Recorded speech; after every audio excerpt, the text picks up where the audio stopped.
Selamun Aleyküm, hayırlı günler diliyoruz değerli izleyenler. Sağlıcakla programına hoş geldiniz.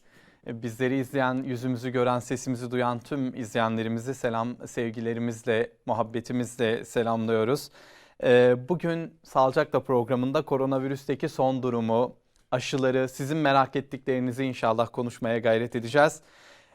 Konuğumuz Profesör Doktor Alper Şener hocamız, Koronavirüs Bilim Kurulu üyesi aynı zamanda kendisi. Birazdan kendisine de selam vereceğiz ama öncelikle şu hatırlatmayı yapalım. WhatsApp hattımızdan değerli izleyenler sürekli WhatsApp hattımız açık olacak ve sorularınızı bekliyor olacağız. Varsa özellikle aşılarla ilgili, pandemiyle ilgili ya da yaşadığınız varsa böyle karşılaştığınız sorunlarla ilgili sorularınızı bekliyoruz. Profesör Doktor Alper Şener hocamız Skype yayınında bizleri bekliyor. Hocam öncelikle hayırlı günler diliyoruz. İyi günler diliyorum. Musab Bey nasılsınız? Teşekkür iyi ediyoruz. yayınlar. Çok sağ olun hocam. Sizler nasılsınız? İyi misiniz? İyiyiz Allah'a şükür. İyiyiz. Peki İyiyiz. çok teşekkürler. Öncelikle ekibimiz adına çok teşekkür ediyoruz. Yoğunluğunuz içerisinde bizlere vakit ayırıyorsunuz. Çok sağ olun. Katkılarınız için şimdiden çok teşekkürler. Ben teşekkür ederim. Peki şöyle başlayalım hocam.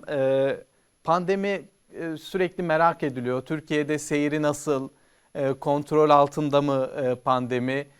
Siz de bir bilim kurulu üyesi olarak bu konuda neler söyleyeceksiniz? Nasıl bir seyri var şu anda Türkiye'de pandeminin? Önce şunu altını çizeyim ki yani yanlış meale ve anlama ifadesi olmasın. Söyleyeceğim bazı şeyler tamamen bilim kurulunun içerisindeki resmi görüşler değil. Bir kısmı benim kendi görüşlerim. Kendi görüşlerim olanların altını kırmızı kalemle çizerek zaten söyleyeceğim. Peki. Bilimsel zaten bakış açısı da bunu gerektiriyor. Bilim kurulunun genelinin ekseriyesinin genel görüşü var. Bizim de tabii ki herkesin bilim insanı olarak farklı görüşlerimiz var. Onlarla örtüşen ya da örtüşmeyen denilebilir. Şimdi salgının genel olarak baktığımızda Türkiye'de bana sorarsanız çok kötü bir pozisyonda değiliz. Neden kötü bir pozisyonda değiliz? Aşılama oranlarımıza baktığımızda bizim aslında toplam nüfusa göre aşılama oranımız %58, %59 yani %60'ın altında onu biliyoruz. Günlük vaka sayıları 20 bin ile 30 bin arasında stabil seyrediyor. Günlük ölüm sayıları da yaklaşık 200'lü rakamlarda stabil seyrediyor diyebiliriz. Bazen 224, 225'i de buldu, 218 rakamları da buldu ama bu hiçbir zaman işte 250'nin üstündeki rakamlara çıkmadı en azından son 6-8 haftalık periyotta. Bu aslında kötünün iyisi. Neden kötünün iyisi? Çünkü istenilen şey ne? Hedef tabii ki bu değil. Stabil şekilde pozisyonda tutmak değil. İstediğimiz şey şu ki toplumsal sürü bağışıklığını olabildiğince yüksek düzeyde oluşturarak yani hem hastalığı atlatmış olanlarla hem de aynı zamanda aşılanmış olanlarla bu rakamı aşağılara çekmek, ideali sıfır ölüm bildirmek ve günlük olarak da baktığınızda binin altındaki vaka sayısı bildirmek, PCR pozitiflik bildirmek denilebilir, tespit etmek denilebilir.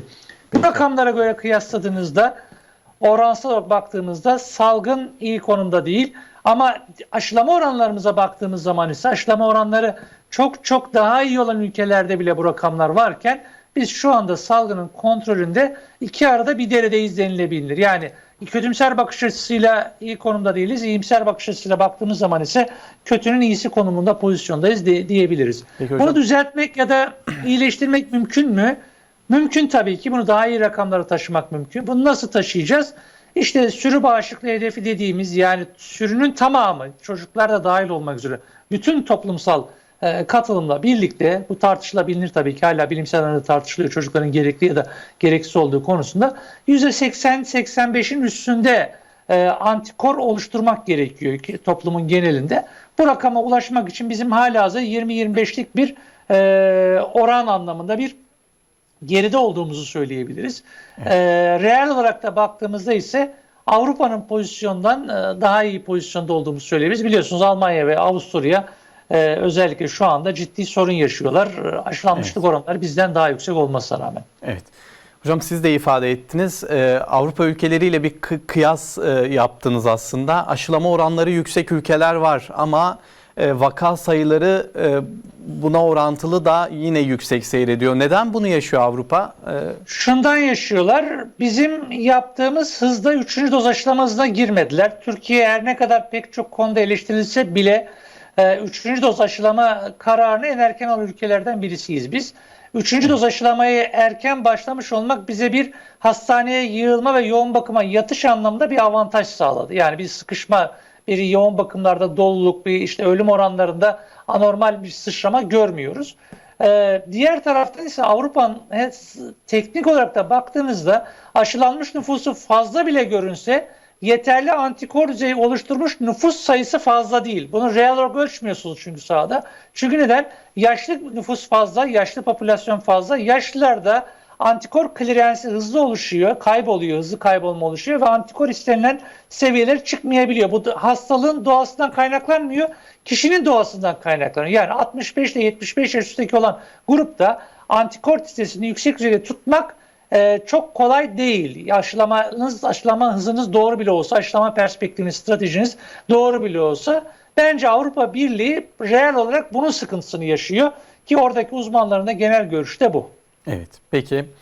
Ağustos 2021'de hocam, Ağustos ayında şöyle bir açıklamanız olmuş. Bu kış aşısızlar için çok zor geçecek.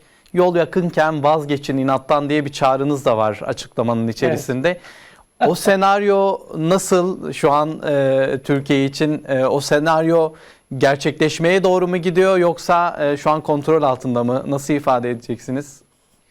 Şimdi biz hep genelde yani elimizde sihirli bir küre yok. Sihirli küre olmadığı için geçmiş deneyimlere bakarak bir reel yorum yapmaya çalışıyoruz. Şimdi neden öyle bir şey dedik o zaman? Kış aylarında her halükarda evlere kapanacağımızı biliyoruz. Kapalı ortama gireceğimizi biliyoruz. Kapalı ortamlarda ve özellikle o aşılanmışlık oranlarında, Ağustos ayındaki aşılanmışlık oranlarına sahip olduğumuz zaman virüsün yayılımının daha yüksek olacağını biliyorduk. Okullar açık değildi. Okulların açılma dönemine gireceğimizi biliyorduk. Dolaşımda virüsün hızla dolaşmaya başlayacağını biliyorduk. Dolayısıyla bu kış, özellikle bu periyot bizim için reel anlamda çok zor geçecek. Türkiye gibi ülkeler için. Çünkü neden Türkiye gibi ülkeler için diyorum? Bir Delta Plus varyantı sahada baskın, dominant. Bu Delta Plus varyantının diğer alfa ve diğerlerinden bir farkı şu. Orijinal suşa göre kıyaslayayım. Orijinal Wuhan suşuna göre alfa varyantı, İngiltere varyant dediğimiz varyant aslında ortalama 3 ila 4 kat daha bulaşıcıydı. Şu andaki dolaşan varyant ise alfa varyantı, İngiltere varyantına göre 4-5 kat bulaşıcı. Yani orijinal suşa göre 20 kat bulaşıcı bir virüse karşı karşıyayız şu anda Türkiye'de sahada baktığımızda. Dolayısıyla bu olgu sayılarında her ne kadar aşılama hızını hedefimizle yarışsak bile, yani aşılama hızını arttırmaya çalışsak bile virüsle yarışma ihtimalimiz ve virüsün hızına yetişme ihtimalimiz daha düşük görülüyor. Dolayısıyla o yüzden bu kış döneminde artık toplumsal sürü bağışıklığa ulaşma hedefine yakın olmadığımızı düşünerek o zamanlardan da bir küreye bakarak öyle diyeyim ben size bir öngörüde bulunmuş olduk. Umarız tutmaz, umarız yanılırım. Peki. Öyle diyeyim. Peki, çok teşekkürler hocam. Şimdi bir oran var hocam, özellikle aşılarla ilgili bir oran var. Bu orandan şunu sormak istiyorum. Mesela Sağlık Bakanlığı'nın dünkü açıklaması 18 yaş üstü nüfusta ikinci doz aşı uygulananların oranı %80 diye ifade ediliyor. Bu toplumsal bağışıklığa yansıyor mu hocam bu oranlar yoksa farklı mı değerlendirmek lazım? Bu kısmen yansıyor. Çünkü biz aslında sürü bağışıklığı, toplumsal bağışıklık dediğimiz toplam nüfusu almamız lazım oransal. Çünkü neden? 18 yaşın altında da hastalık yükü var. 18 yaşın altında da hastaneye yatış var. 18 yaşın altında da yoğun bakıma yatış var. Türkiye'de de ve dünyanın genelinde de. Dolayısıyla bunu oransal olarak aslında söylemek bana sorarsanız benim kişisel görüşüm biraz gereksiz özgüven yaratıyor. Çünkü toplumun geneline baktığınızda bir özgüven yaratıyor, iki taraftan da aşı karşıtlarının argümanını ön plana çıkarıyor. Yani aşı karşıtları da diyor ki haklı olarak kardeşim %80-%90 bağışıklık varken bile günde 20 bin 30 bin olgu varsa ben niye aşı olayım argümanı ortaya çıkıyor. Diğer taraftan da baktığınız zaman da insanlarda psikolojik olarak aslında boşu boşuna aşılanmıştık içgüdüsü doğuruyor. Bunu bence düzeltmek lazım. Biz olabildiğince düzeltmeye çalışıyoruz. Bakanlığın dediği rakam da doğru. Yanlış bir rakam değil o. Yani Sağlık Bakanlığı'nın elindeki, çünkü genel rakam onların elinde. Biz sadece bir matematik genel ortalama üzerinde hareket ederek bu rakam veriyoruz. Türkiye'deki nüfusa oranladığınız zaman ise sürü olarak tırnak içerisinde sürü bağışıklığı hedefimiz. Çünkü salgının kontrolünü elimize geçirme bağışıklık oranımız bizim sürü bağışıklığımız. Yani 18 yaş üstündeki oranı verdiğiniz zaman aslında şu vakaları açıklayabilecek bir şeyiniz yok. Paranteziniz yok.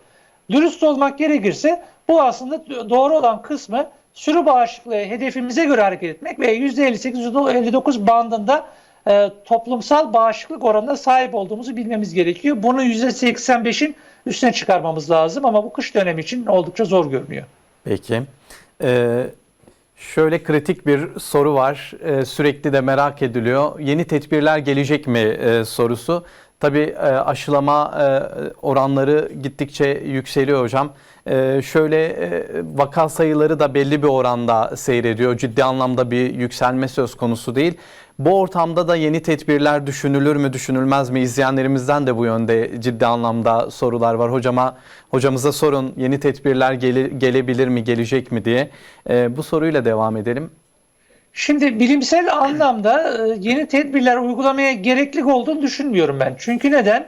Şimdi aşılama oranımız her ne kadar eleştirsek bile, yani istenilen rakamlarda olmasa bile, aşılanma hızımız yine istenilen hızda devam etmese bile şu anda vaka sayıları stabil. Yani ölüm sayıları da stabil ki yaklaşık neredeyse 2 aydır, yanlış bilmiyorsam 2-2,5 aylık periyotta bile bu rakamlarda devam ediyor olabilir. Ve hastalık yükü olarak baktığınızda, yani hastanelerde ve yoğun bakımlarda bir tıkanma yok. Sağlık hizmetinin devamında bir problem yok, bir sıkıntı yok.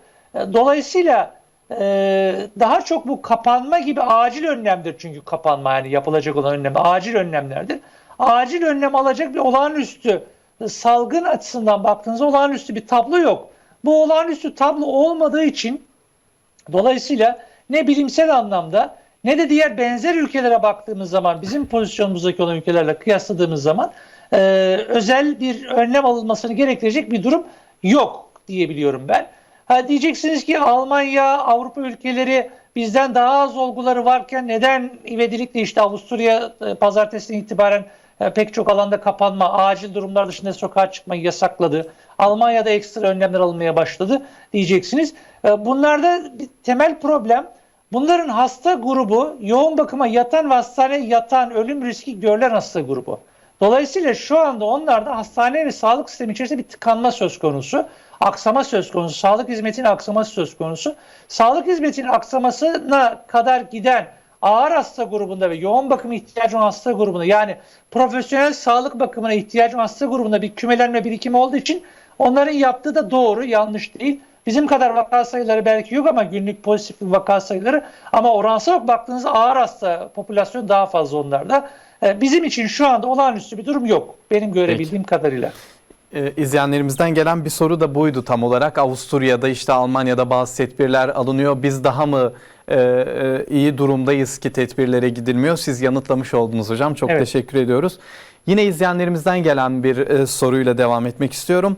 Grip gibi bir durum var söz konusu hocam. Hastaneler özellikle çocuklarla ilgili söz konusu, ağır geçiren çocuklar var bu gribi.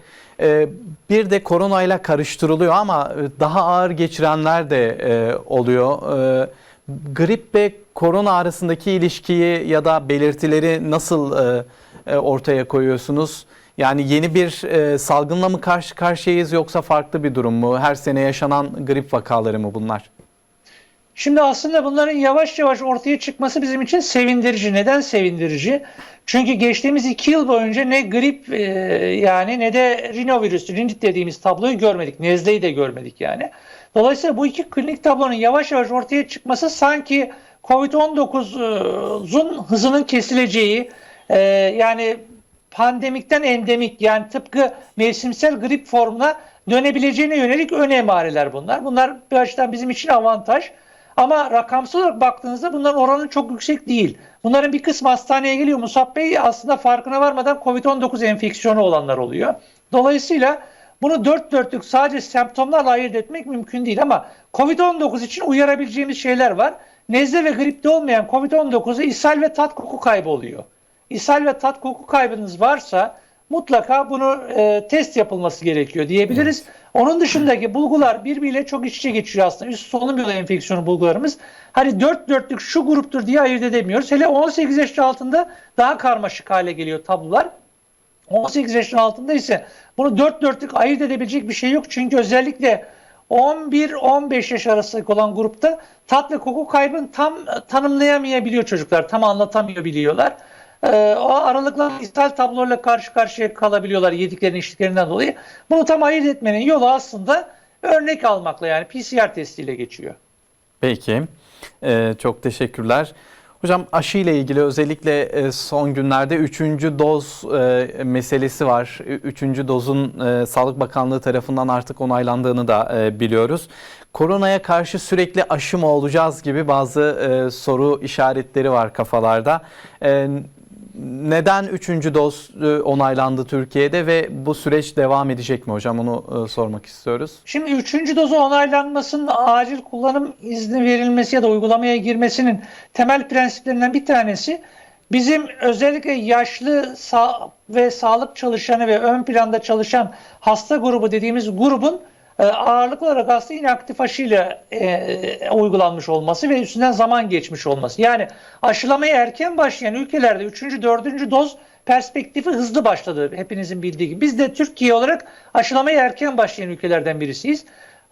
Kanınızdaki antikorun bir kliransı var, çözülme hızı var. Ortalama 6 ayda bu antikorun sıfıra yakın dahi indiği biliniyor. Dolayısıyla bizim açımızdan baktığımızda, Türkiye açısından baktığımızda ilk önce aşılananların dolayısıyla antikor seviyesi düşeceği için, ki bu grup da zaten hastaneye yatış ve yoğun bakıma yatış riski yüksek olan grup, yaşlı grup diyebileceğiniz grup.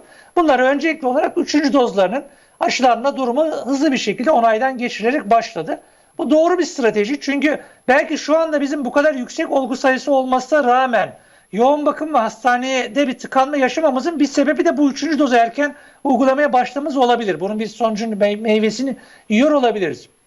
3. dozla başlamasıyla birlikte görebildiğimiz bir şey var ki şöyle bir faydası oldu, dolaylı bir faydası oldu. En azından benim kişisel gözlemlerim, benim sahada baktığım kadarıyla. 3. doz için gelenler ciddi bir kesimi sağından solundan hiç aşılanmamış grubu getirmeye başladı.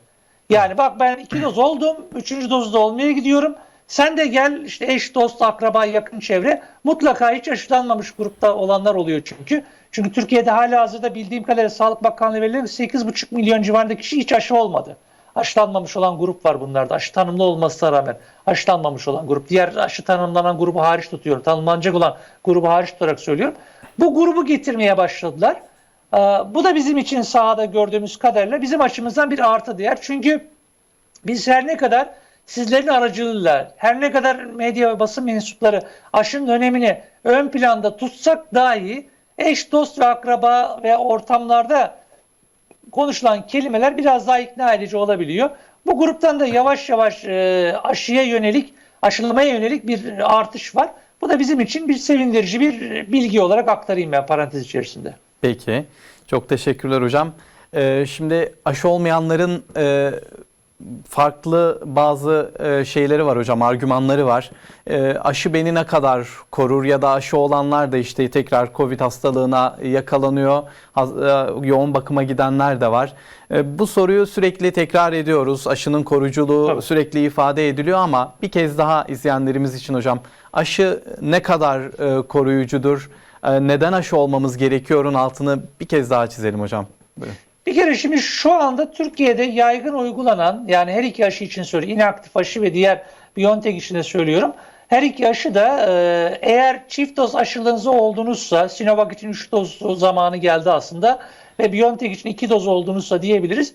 %99 oranında yoğun bakıma yatışınızı ve ölümü engelliyor. Bu artık matematiksel olarak ortaya çıkmış olan bir rakam. Ki milyonlarca doz uygulandı. Bu dünyaca milyarlarca doz. Türkiye'de milyonlarca doz, dünyada milyarlarca doz uygulanmış olan bir aşıdan bahsediyoruz biz. Onun dışında aşılar aynı zamanda hastaneye yatışınızı da önlüyor. Bu oran %99 oranındaki kadar ölüm ve yoğun bakım kadar yüksek değil ama bu da %80 ile %75 arası değişen oranlarda. Peki aşılamaya rağmen hastaneye yatanlar ve yoğun bakıma yatan ve ölüm olan grup hangi grup? Bunlar çok spesifik grup. Kanser hastası, kemoterapi görmüş olanlar ya da görmekte olanlar, organ nakli olanlar, kronik böbrek yetmezliği olanlar, 10 yıldan daha uzun süredir şeker olanlar ve vücut kitle indeksi 35 üstünde olanlar. Yani morbid obez dediğimiz grup bu grup. Bu grupta neden problem var? Aşılamaya rağmen vücut yeterli antikor yanıtı oluşturmuyor. Yeterli antikor yanıtı oluşturmadığı için bu aşının başarısızlığı değil. Bu hasta gruplarında diğer hastalıkları da sık görüyoruz zaten. Yani Covid-19 için değil. Bunlarda şeker hastalarında şeker yarası sık görüyoruz. Kilosu yüksek olanlarda kalp krizini sık görüyoruz. Zaten genel tababetle ilgili hastalık insidansı yüksek olan bu grup. Bu grubun zaten ekstra önemli aşılanması gerekiyor ve aşılama perspektifi dikkat etmesi gerekiyor. Çünkü ölümcül seyrettiği grup Özellikle bu grup. 3'te 2'si bu grup denilebilir sahada baktığımızda. O yüzden aşılarla ilgili algıda seçiciliği bence kapatmak lazım. Her iki açıdan da. Artık Türkiye'de 100 milyon dozdan fazla uygulanmış bir üründen bahsediyoruz. Dünyada da ben iddialı bir şey söyleyeyim. Rakamsal ezbere söylüyorum ama herhalde başka hiçbir aşı bu kadar yaygın, kitlesel, bu hızla uygulanmamıştır. Dolayısıyla hem erken dönem, uzun dönemle kastettiğimiz 5 yıllık yan etkiyi kastediyoruz. 5 yıllık yan etkiyle ilgili argümanlar hala masa üstünde olsa bile, yani bu açık bile olsa, bu kitap açık bile olsa, bunların da uzun vade 5 yıllık dönem içerisinde beklenen yan etki oranlarının diğer aşılardan yüksek olacağını tahmin etmiyorum ben. Peki. Çok teşekkürler hocam. İzleyenlerimizden gelen sorulardan bir tanesiyle devam edelim. Kronik akciğer hastası bir izleyenimiz, üst solunum yolu enfeksiyonu tanımlanmış ailesinde ve doktor aynı ortamda kalabileceklerini ifade etmiş. İzleyenimiz şunu soruyor. Kronik akciğer hastası bir kişi üst solunum yolu enfeksiyonu olan kişilerle aynı ortamda bulunabilir mi? Ya da bulunursa ne tür bir etki olur? Şimdi üst solunum yolu enfeksiyonları etkenleri dediğimiz viral etkenler çok bulaşıcı. Ne gibi? Nezle gibi, grip gibi, Covid gibi.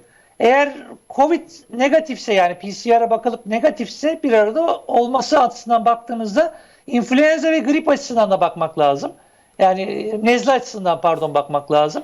Nezle dediğimiz, yani rinovirüs ölümcül seyreden bir hastalık değil. Ama bu hasta grubu da, kronik akciğer hastalığı olanlarda, en az Covid-19 kadar ölümcül seyreden bir hastalık da grip.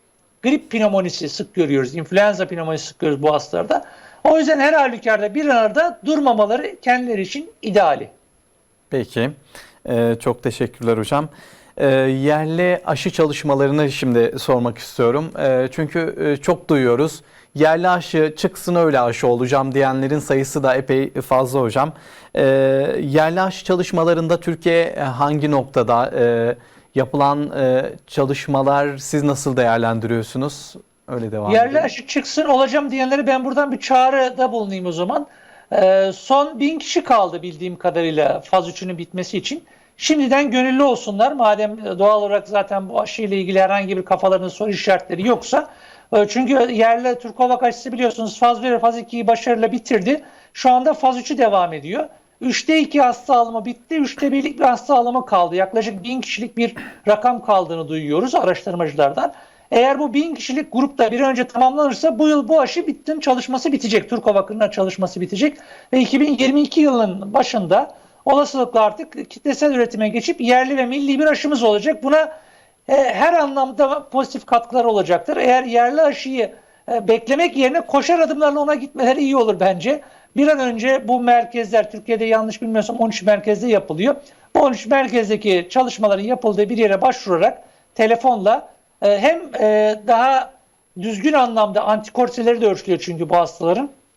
Antikor sitelerini de ölçtürmek, yani o kanda oluşan antikor miktarını da değerlendirmek anlamında daha objektif verilere sahip olarak içleri rahat ederek, yani gönül rahatlığıyla bu aşıyı da olmuş olurlar diye düşünüyorum.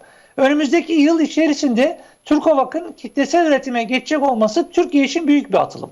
Evet. Neden büyük bir atılım? Çünkü bizim aslında aşı ile ilgili serüvenimiz çok uzun zamandır devam eden bir serüven değil. Bir dönem işte diğer aşılar üretilmiş, daha sonra üretimden kalkmış, daha sonra tekrar üretime gelmesiyle birlikte, gündeme gelmesiyle birlikte biliyorsunuz aslında başından sonuna faz 1, faz 2, faz 3 aşamasını tamamladığımız şu andaki ilk aşı Cumhuriyet tarihinde benim bildiğim kadarıyla. Bu aşı o açıdan ekstra önemli. Çünkü aşı tedariki Türkiye için bir problem değil ama dünya için bir problem biliyorsunuz. Bakın Afrika ülkelerinde %1'in altında aşılanma oranı. Yani bu kişiler aşı temin edemiyorlar. Aşı tedariki problemi olduğu için. Türkiye bu aşıyı seri üretime geçmesiyle birlikte bildiğim kadarıyla ciddi bir oranda bağışta da bulunacak Afrika ülkelerine. En azından hem yerli ve milli aşı olması, hem dışarıya gidecek olan bir sermaye akışını engellemesi, dolar, euro bazında alınacak aşıların miktarının düşmesi gerekecek çünkü o zaman biz yerli aşımız varken dışarıya bağımlılığımız kaybolacak. Bir diğer açıdan baktığımız zaman ise manevi olarak da baktığımızda ise bu aşı Türkiye'den çıkarak ihtiyaç sahibi olan ülkelere ücretsiz temin edileceği, gönderileceği ile ilgili açıklamalar var. Umarım önümüzdeki yıl içerisinde bu ulvi vazifeyi de başarmış ve gerçekleştirmiş olacağız. Peki. Yine izleyenlerimizden gelen bir soruyla devam edelim. Hocam Kronik akciğer hastası bir izleyenimiz. Birinci dozu BioNTech, ikinci dozu da BioNTech olmuşlar. Üçüncü doz aşımı sıram geldiği zaman hangisini olmalıyım diye soruyor. Şimdi bu konuda çok farklı görüşler ve tartışmalar var. İngiltere verisi var bununla ilgili paylaşabileceğim. Özetleyerek geçeyim. Daha az aktif olan bir aşıyla yapıp birinci, ikinci dozu, üçüncü dozu daha etkili bir aşıyla yapmanın daha iyi olduğu biliniyor. Yani örnek veriyorum, inaktif aşı oldunuz baştan, etkinliği daha düşük, antikor seviyesi oluşturma potansiyeli daha düşük diyoruz bunlara. Üçüncü dozunuzu, hatırlatma dozunuzu BioNTech ya da mRNA aşısı olmanız koruyuculuk yelpazesini biraz daha genişletiyor, daha iyi koruyuculuk sağlıyor. Bir diğer açıdan baktığımızda ise bu kişi aslında 2 doz BioNTech olduğu için ideali 3. dozda yine bir mRNA aşısı olması. Yani bir vektörel aşı ki Türkiye'de yok şu anda. Bir ara gelmesiyle ilgili biliyorsunuz çok yoğun tartışmalar vardı. Rusya aşısı, Sputnik aşısı. Ama şu aşamada durduruldu diye biliyorum ben. Türkiye'de uygulamayla ilgili bir perspektif yok. Baştan beri olduğu etkinliği yüksek aşıyla devam etmesi daha akılcı olacaktır. Herhangi bir yan etki ve istenmeyen etki gelişmemişse. Peki. Çok teşekkürler. Hocam, salgınla mücadele açısından aşılama oranları çok önemli. Sizler de ifade ettiniz. Peki şu an Türkiye'nin mevcut aşılama politikasıyla salgına yönelik beklentiniz nedir? Böyle devam ederse salgınla mücadele nasıl ilerleyecek? Yani politikasal olarak doğru yolda mıyız? Bunu sormak istiyorum. Şimdi bu yılın ilk 6 ay olan periyodunda bu matematik modelleri çok iyi yapan büyük bir şirket dünya için genel bir tahminde bulundu. Hemen ben o tahminden Türkiye'de nereye konumlandırabileceğimizi söyleyeyim ben. Dedi ki yani matematik modeller üzerine bu konuda epidemiyolog ve saygın halk sağlığı uzmanları bunlar. Şu ana kadarki olan periyotta aşılama oranları %50'nin altında olanlarda ülkelerde sürü bağışıklığına ulaşma hedefi yani salgının bitmesi, endemik hale gelmesi 2025'ten önce olmayacak denildi. %50 ile %85 bandında olanlarda ülkelerde ki Türkiye bu bandın içerisine gidip geliyor. Şu aşamada baktığınızda bu 2023'ün ilk yarısı içerisinde olacak denildi. %85'in üstüne çıkan rakamlarda sürü bağışıklık oranına sahip olan ülkelerde ise bu 2022 yılın ilk yarısı, ilk 6 ay içerisinde endemik hale gelecek denildi COVID-19 enfeksiyonu. Bu bir matematik hesap ve tahmin, bir projeksiyon. Bu projeksiyon tutar mı? Tutma ihtimali var. Ama bu projeksiyonu bozacak olan ne olabilir? Yeni bir aşıdan kaçan bir varyantın ortaya çıkması, olağanüstü bir başka bir alt grubun ortaya çıkması gibi senaryolar var. Ama bu senaryo %1'in altında, ihmal edilebilir düzeyde görülüyor bu oranlar olarak baktığınızda.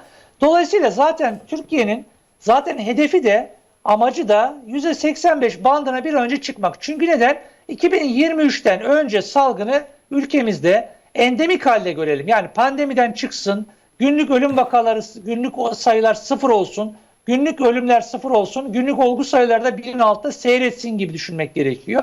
Teknik olarak baktığınızda. Umut ederim bu hedefi yakalamak yönelik her türlü çabayı birlikte sarf ederiz ve bu hedefe ulaşırız diye düşünüyorum. Yoksa eğer bu hedef bandın içerisinde gidip gelecek olursak bu periyodu daha çok konuşuruz ve daha çok vaka sayıları neden böyle devam etti, neden böyle kaldı diye düşünürüz. Bunun bir riski daha var. Eğer bu bantta devam edecek olursa, yani bu istediğimiz hedeflerin altında kalırsak, hedeflediğimiz hedeflerin altında kalacak olursak, bu ülkelerde varyant virüslerin, yani aşıdan kaçan varyant virüslerin çıkma potansiyelinin de yüksek olduğunu tahmin ediyoruz. Dolayısıyla eğer bu varyant ve aşıdan kaçma potansiyeli olan virüslerden de saklanmak için ve aynı zamanda bu salgının bir an önce bitmesi için ve olağanüstü durumların tamamen kalkması için maske, mesafe gibi. Şimdi bakın Portekiz kaldırdı tamamen. Ne yaptı? %87 bandına ulaştılar. %87 bandına ulaştıktan sonra bütün önlemleri tamamen kaldırdılar. Normalleşme periyoduna girer ki Portekiz aslında Avrupa Birliği ülkeleri içerisinde en geriden gelen ülkeydi. Evet. Aşı anlamında baktığınızda. Ama toplumsal olarak birlikte hareket ederek bu konuda farkındalığı yüksek seviyede tutarak kamuoyunun güveniyle birlikte hep beraber aşılama perspektifini oluşturarak artık aşıyı salgını gündemlerinden kaldırdılar gibi görülüyor. Ben de ümit ederim ki Malta da aynı şekilde. Hani Malta ama çok kısıtlı bir örnek. Yani ada ülkesi olması, hasta nüfusun az olması anlamında. Bizim için daha yakın örnek Portekiz denilebilir. Hem kültürel anlamda hem de benzerliklerimiz anlamında. Bizim de hedefimiz o aşamaya ulaşmak olması gerekiyor Musab Bey. Peki. Çok teşekkürler hocam. Şimdi aşı kısmını sürekli konuşuyoruz ama koronavirüsün bir de tedavi süreci var. Hastaneye yatan bir hastayla ilgili izlenen süreçler var. Özellikle son günlerde hocam antibiyotik kullanımı ile ilgili ciddi anlamda bazı şeyler ifade ediliyor. Bir de kullanılan bir ilaç var. Favipiravir ilacının etkisiz olduğu yönünde bazı yine haber sitelerinde görüyoruz hocam. Bu yönde bazı açıklamalar var. Öncelikle ilacı sormak istiyorum. Özellikle 8'er tane alınıyordu bir ilaç ve şu anda herhangi bir etkisi olmadığı yönünde bazı bilgiler var ortada. Sizler bu konuda nerede duruyorsunuz hocam? Sizler neler ifade edeceksiniz? Şimdi bu 8'er tablet alınması ile ilgili psikolojik bir bariyer var. Ben bunu çok doğru bulmuyorum ama bazı sağlık çalışanları bunu körüklüyor. Bilerek ya da bilmeyerek.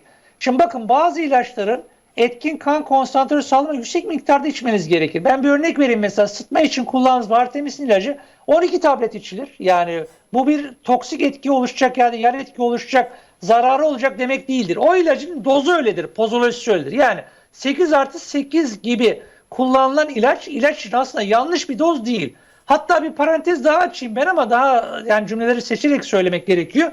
Bazı ülkelerde bu daha yüksek dozda kullanılıyor. Yani evet, başka amaçlarla. Bunu kapatalım isterseniz beraberinde. Etkinliğiyle ilgili olan tartışmalara gelecek olursak, bununla ilgili çok farklı çıkan çalışma sonuçları var. Yani çalışma sonuçları neyi kastediyoruz? Randomize, kontrollü, çift körlü çalışmalar yapılmış. Hasta olan ve hasta olan bir gruba favipiravir verilmiş, bir gruba diğer standart tedaviler uygulanmış. Şimdi antiviral tedavinin, yani virüsün baskılanmasının hem toplumsal anlamda hem de bireysel anlamda iyi olduğunu biliyoruz. Çünkü bu sadece Türkiye Cumhuriyeti Sağlık Bakanlığı'nın bir öngörüsü değil, dünyadaki bir sürü rehberin de öngörüsü. Yani Amerikan rehberi de antiviral tedaviyi öngörüyor. Diğer Avrupa Birliği'nin bazı ülkelerin rehberleri de antiviral tedaviyi öngörüyor. Ama buradaki tartışma konusu antiviral tedavinin hangisi olacağı ve antiviral tedavinin zamanı. Favipiravir ile ilgili çıkan metaanalizler, çalışmalar, hepsini bir tarafa koyduğunuzda içerisinde hep tartışmalı sonuçlar var. Yani bir grup diyor ki ölümü önlüyor, bir grup diyor ki ölümü önlüyor ama istatistik yok, anlamlı değil. Bir grup diyor ki yoğun bakıma yatışı önlüyor. Bir grup diyor ki hafif orta enfeksiyonda çok etkili, ağır enfeksiyonda etkisiz gibi. Bir taraftan da devam eden, altını çizerek söylüyorum, Amerika Birleşik Devletleri'nde hala devam eden 37 tane klinik çalışma var bakın. Musab Bey. Şimdi evet, eğer etkinliği bu kadar tartışılan bir ilaç olsa, Birleşik Devletler gibi bir ülke 37 farklı klinik çalışma bir ilaçla devam ettirmez. Şimdi buradaki tartışmaya şu gözle bakmak lazım. Genelde insanlar heyecana kapılıyor. Biraz da sağlık politikası eleştirmek amacıyla ya da bilim kurulunu eleştirmek amacıyla işte etkinliği soru işareti olan bir ilacı herkese veriyorsunuz. Şimdi bu çalışmaları okuduğunuzda tabii ki dersiniz ki etkinliği soru işareti olan. Ama bir taraftan da etkinliğini ve rüştünü ispat etmiş olan çalışmalar var. Onları neden kapatıyoruz, görmezden geliyoruz? Evet. Bir taraftan da devam eden 37 tane farklı klinik çalışma var. Şimdi biz aldık, şu andaki mevcut olan duruma göre bakarak, şu anki ekranın resmini çekerek dedik ki bu etkisiz olanları ön plana çıkardık. Dedik ki klinik çalışmalar, biz buna bakarak karar veriyoruz. Diyoruz ki şeyden çıkardık, rehberden çıkardık, uygulamadan çıkardık. Peki 3 ay 5 ay sonra çıksa bu randomize kontrollü çalışmalardan, dese ki %98 ölümü önlüyor, %86 şunu önlüyor, %70 bunu önlüyor.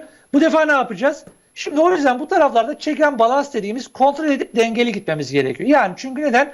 Bizim bu işte hem bilimsel sorumluluğumuz var, hem ahlaki hem hukuki sorumluluğumuz var beraber baktığımızda.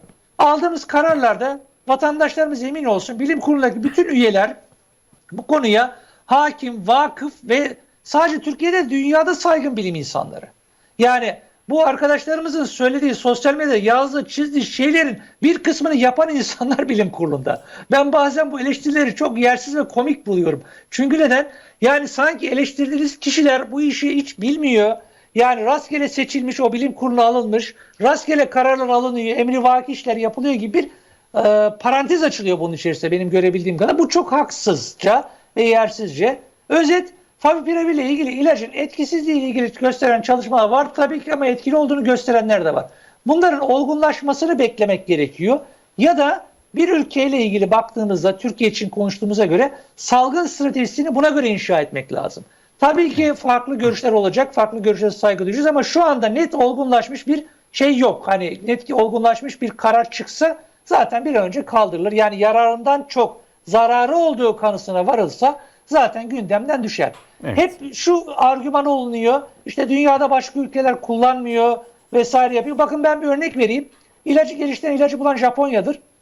Japonya'da da şu anda enfeksiyon hastalıkları, göğüs hastalıkları dernekleri Sağlık Bakanlığı'yla eleştiriyorlar. Bu ilacı neden kullandırmıyorsunuz diye, biliyor musunuz? Şimdi buyurun buradan yakın.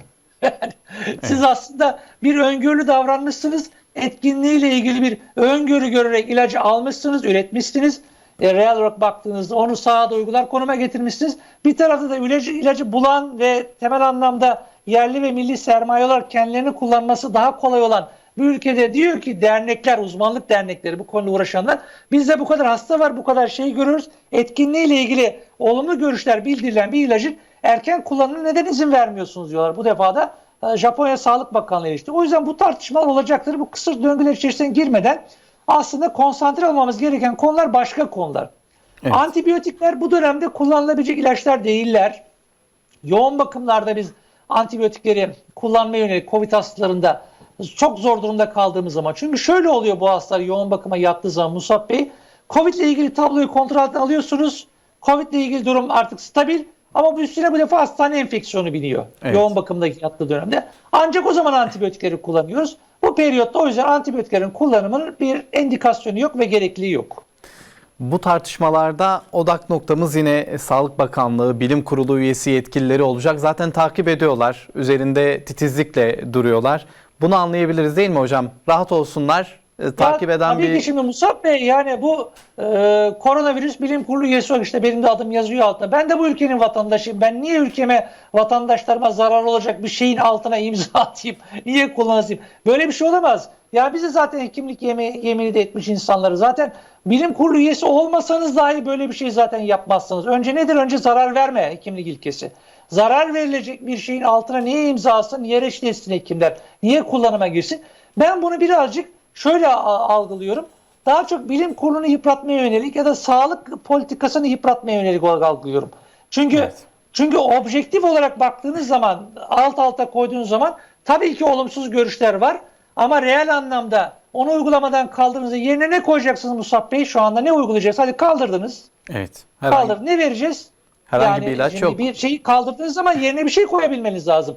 Yerine kaldırdığınız zaman yerine hiçbir şey koyamıyorsanız o zaman asgari müşterekler üzerinden kar zarar hesabı yaparak, ki kar zarar hesabını bakanlığın çok iyi yaptığını emin olun bu konuda. Bu konuda çok iyi çalışan halk sağlığı uzmanları var, çok iyi çalışan istatistik uzmanları var, bu konuda çok iyi çalışan bilimsel danışman grubu var. Benden bağımsız, ben kendimi hariç tutarak söylüyorum. Kendimi övmek için söylemiyorum, yanlış anlaşılmasın. O yüzden emin olsun vatandaşlarımız, bu konuyla ilgili en güncel veriler derlenip toplanıp ona göre karar veriliyor. Peki. Çok teşekkürler hocam. Bu konu önemliydi gerçekten. Çünkü son günlerde özellikle tartışılan bir konuydu. İlaçların etkisi yok diye de sosyal medyada bazı haber sitelerinde de görebiliyorduk bunları. İlaç etkisiz mi tartışmalarına bir nevi aydınlatmış olduk. Çok teşekkür ediyoruz. İzleyenlerimizden gelen bir soru var. Onunla devam edelim. 1,5 sene önce Covid geçirdim. Tat ve koku kaybı yaşadım ve hala da tat ve koku alamıyorum. Ne yapabiliriz? Bu ciddi bir sorunun habercisi mi, yoksa farklı bir şey mi hocam? Tat ve koku kaybı yaşayanlar ne yapmalılar hocam bu süreçten sonra? Bu çok sık gördüğümüz bir şey. Koku egzersizi ve bir steroidli sprey veriyoruz uygulama anlamında. Benim numaramı verirseniz ben ona nasıl yapacağını anlatırım. Çünkü şöyle oluyor. Sinirler koku hafızasını kaybediyor. Covid-19'a bazı hastalarda. Koku duymayı yeniden öğretmek gerekiyor egzersizlerle. Benim kişisel numaramı verebilirsiniz. Herhangi bir sakıncası yok. Size rejide var. Bana yazsın, ben tarif edeyim neler yapacağını ve yaklaşık 3 ay sebat edecek olursa kokusu tamamen geriye gelecektir. Peki. Çok teşekkürler. Bu arada yine gelen sorularımız arasında hocam, koku alamama değil de tüm kokuları kötü olarak alma gibi, evet, bu durumu yaşayanlar da var. Var. Ne yazık ki burada da aynı mantık var. Çünkü burundaki kokuyla ilgili olan reseptörler ve kokuyu ileten sinirler hasar görüyor COVID-19 olan sürecinde. Genelde bu tat koku kaybında erken dönemde bazı tedavileri vermek gerekiyor. Bu periyodu atlatırlarsa arkadaşlar, yani yapamazlarsa, o dönemde yapılmadıysa, gözden kaçtıysa geriye döndürmek biraz zor oluyor ama çözüm var. Onlarda da aynı şekilde koku egzersizi ve vereceğimiz bazı burun spreyleriyle koku ve diğer kötü koku duymaların geriye döndürmek mümkün. O aynı kişiye de yine benim kişisel numaramı verirseniz ben neler yapması gerektiğini yazarım kendisine. Peki hocam, çok teşekkür ediyoruz. Yine bir tartışma konusu, yine size sormak istiyoruz. Raflardaki ilaçlar boşalmaya başladı. Özellikle eczanelerde hocam yaşanan bir ilaç sıkıntısı var ve bunun sebebini aslında sormak istiyoruz. Neler oluyor? O konuyu takip edebildiniz mi? Durum neyden kaynaklanıyor aslında? Öyle devam edelim. Bu aslında sadece Türkiye'nin yaşadığı bir arz talep sıkıntısı değil, dünyanın genelinin yaşadığı bir arz talep sıkıntısı. Bütün ilaçlarda dünyanın genelinde zaten böyle bir arz talep sıkıntısı var. O da neden? Çok basit. Şimdi çok kısa geçeyim, ben özet geçeyim, anlamayanlar için daha amatör gözle anlatayım ben. Dünyadaki ilaçların aslında etken maddelerinin neredeyse tamamına yakını Hindistan ve Çin kökenli baktığınızda. Etken maddeleri Hindistan ve Çin kökenli olan ürünlerin üretim fazları bu ülkelerde ciddi anlamda pandemi ve hastalık tablosu yaşandığı için bu etken madde tedariki problemi doğdu. Bu etken madde tedarik problemiyle birlikte bunların hepsinin hem nakliye problemi doğdu hem üretim süreçleri sıkıntıya girdi. Bunu sadece biz yaşamıyoruz. Birleşik Devletler'de yaşıyor, Almanya'da yaşıyor, diğer ülkelerde yaşıyor bu tedarik sıkıntısı da. Dolayısıyla bu süreç sadece ilaçta değil, bazı başka maddelerde de tedarik problemi ortaya çıktı ve doğdu. Bu sürecin onarılması belli bir zaman alacak. Zaten Birleşmiş Milletler'in, United Nations'ın üstünde durduğu konulardan bir tanesi bu. Çünkü fabrikalar kapandı, işlere ara verildi, işlemlere ara verildi, tedarikle ilgili olan, yapılacak olan üretim faaliyetlerine ara verildi. Bunlarla ilgili 2021 yılının başında ciddi bir rapor yayınlandı. Sadece bu ilaç değil, bütün sektörel bazda, sektör bazında baktığımızda bu tedarik sıkıntısı bir süre daha devam edebilir. Sadece ilaç için demiyorum ben, genel anlamda işte kullanılan cihazlar, kitler, malzemeler vesaire vesaire. Bu ama bütün dünyanın yaşadığı bir ekonomik ve sosyal durgunluktan kaynaklanıyor. Bu ekonomik ve sosyal durgunluk salgından sonraki olan periyotta ya da normalleşme periyoduna geçtikçe zaman içerisinde onarılacak. Ama o periyot bir süre daha devam edebilir, daha ağırlaşabilir, daha keskinleşebilir. Bunların hepsi senaryolar, düşünülen konulardan birisini yer alıyor. Bu Türkiye'ye has bir genel bir problem değil bildiğim kadarıyla. Peki. Çok teşekkürler hocam. Yavaş yavaş yayınımızı da kapatmamız gerekiyor ama şöyle bitirelim. Okullar da açılacak birkaç gün sonra. Kısıtlamalardan sonra biraz daha çok rahat davranıyoruz. Maskelerimizi takmıyoruz. Kapalı ortamlarda yine rahat davranıyoruz.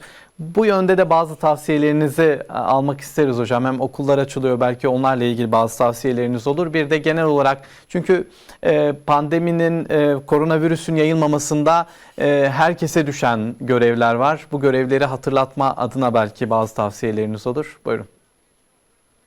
Şimdi okullar bu alanda aslında en kritik alanlardan bir tanesi. İşte bu ara tatil dönemi bittikten sonra yeniden döneceğiz. Yeniden dönmeyle birlikte standart önlemlerden taviz vermemek gerekiyor. Ama bu dönemde biraz daha rahat olabiliriz. Çünkü neden? Aslında öğretmenlerin ciddi bir grubu aşılandı.